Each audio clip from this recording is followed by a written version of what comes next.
गौशाला के बारे में, ये गौशाला की नींव कब रखी और उन्होंने किस वजह से रखी।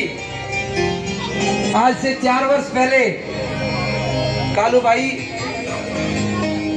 कोई गौ माता कालू जी खोपड़े अन्य गौशाला में लेकर गए तो उन्होंने बोला कि यहाँ पे गौ माता को रखने का जगह नहीं है। इनके मन में विचार आया कि गौ माता की कृपा से हमारे पास भी बहुत जमीन है तो क्यों नहीं हम भी एक गौशाला शुरू कर दें। इस प्रकार से उन्होंने इस गौशाला को शुरू किया और पिछले 4 वर्ष से लगभग 25-30 गाय वो खुद अपने स्तर पर और जो भी उनके परिचय में थे उनके हिसाब से वो उस गौ माता की सेवा कर रहे थे। और नीचे जो अभी शेड बने हुए हैं कच्चे जो आपने देखा है वहां पर उस गौ माता की सेवा हो रही थी। पिछली होली का एक भव्य आयोजन इस पुणे की धरती पे हुआ। भाई ओम जी मुंडेल एक शाम गौ माता के नाम कार्यक्रम रखा, वहां से हमको इस गौशाला के बारे में जानकारी हुई और हमारे राजस्थानी भाई भी इस गौशाला से जुड़े। लेकिन होली का त्योहार होने की वजह से उस कार्यक्रम में जिस अपेक्षा से इन्होंने जो कार्यक्रम का आयोजन किया वो अपेक्षा इनकी पूर्ण हुई नहीं, क्योंकि उस आयोजन के अंदर 12 लाख रुपए का खर्चा आया और गौ सेवा कितनी आई 4 लाख रुपए, 4 लाख उल्टा 8 लाख रुपए का कर्ज कर दिया। लेकिन फिर भी हिम्मत नहीं हारे और उस व्हाट्सएप ग्रुप के माध्यम से हम सभी लोगों को निवेदन किया कि भाई मैंने जो ये कार्य किया गौ माता के लिए किया, लेकिन मुझे ये जानकारी नहीं थी कि भाई इस प्रकार से ये कार्य होगा। लेकिन अभी मुझे कुछ नहीं चाहिए, आप सभी यहाँ आए और इस गौ माता के लिए सहयोग करें। तो हमारे राजस्थानी समाज से भाई रेवा शंकर जी बाप जी, रेवा शंकर जी पुरोहित यहाँ पर उपस्थित है, महाराज जी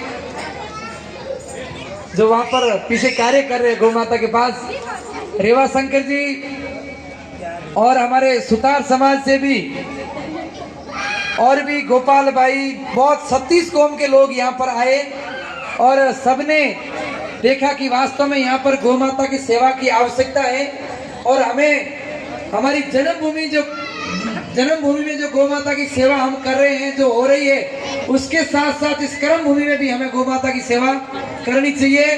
तो सबने ये प्रण लिया कि यहाँ पर भी बहुत सुंदर भव्य गौशाला का निर्माण हो और 27/3/2023 को जिस पंडाल में आप विराजमान हैं उसका पूज्य त्यागानंद जी महाराज के हाथों से इस जमीन का भूमि पूजन हुआ और ये 5 महीने में 100 फीट बाई 55 फुट का शेड जिसका लगभग लागत 20 लाख रुपए आपके सामने ये बनकर तैयार है और अभी भी यहाँ पर बनना बहुत कुछ बाकी है। जिन भी भामाशाहों ने तन मन धन से यहाँ पे सहयोग किया, क्योंकि अगर सबका नाम लेना चाहेंगे तो पूरी रात बीत जाएगी, लेकिन थोड़े थोड़े सहयोग से कुछ भजन मंडल जिन्होंने भी अपने जो भी जागरण कीर्तन भजन होते हैं वहां से जो भी पैसे इकट्ठे होते हैं वो इस गौशाला में दिए और ये भव्य शेड का निर्माण हुआ। इसमें बहुत ही सुंदर सहयोग रहा। रमेश जी पटेल गुजरात के जो बहुत बड़े गौ भक्त है उनके पास 50 गौ माता है। ये जो सत दिख रही है 2,53,000 रुपए का पतरा उन्होंने इस गौशाला में दान किया। ऐसे परम भक्त का एक बार जोरदार ताली से स्वागत करें। और हमारे बीच में आज के इस आयोजन के भी लाभार्थी हैं, उन्होंने इस गौशाला में गौ माता के पानी के लिए ट्यूबवेल करवाया। और भाइयों एक बात बताना चाहता हूँ, अभी जो आप पानी पी रहे हैं वो ये ट्यूबवेल का है या बोरिंग का पानी हम कोई पीते नहीं है, लेकिन इतना मीठा पानी निकला कि जिसके आगे बिस्लेरी भी फेल है। ये गौ माता की कृपा से 250 फीट के ऊपर ट्यूबवेल में पानी आया और यहाँ गोविंद काका बोल रहे हैं कि आसपास में 800 फीट पे भी पानी नहीं है। ये सब गौ माता की कृपा है।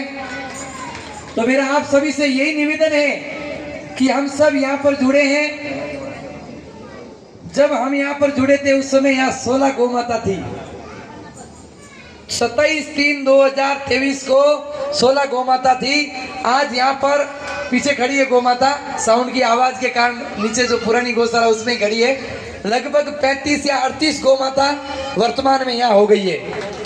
और वो गौ माता कैसी है आप सब व्हाट्सएप के माध्यम से देखते भी हैं। जो गौ माता बाजार में घूम रही है, जिसकी कोई सेवा नहीं कर रहे हैं, वैसी गौ माता यहाँ पर हम लेकर आए। और कोई गौ भक्त, आपको भी निवेदन है, जहाँ भी गौ माता दुखी दिखे, तकलीफ में हो, आप बिल्कुल ये गौशाला में लाओ। लेकिन अभी अपने पास 100 गौ माता की रहने की व्यवस्था है। आप सभी का सहयोग रहा तो कितनी भी गौ माता लेके आओ, आपका सहयोग रहना चाहिए, हम यहाँ पर सेवा करेंगे।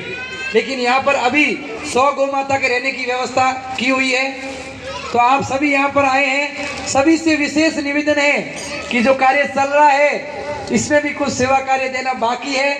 और एक हमारे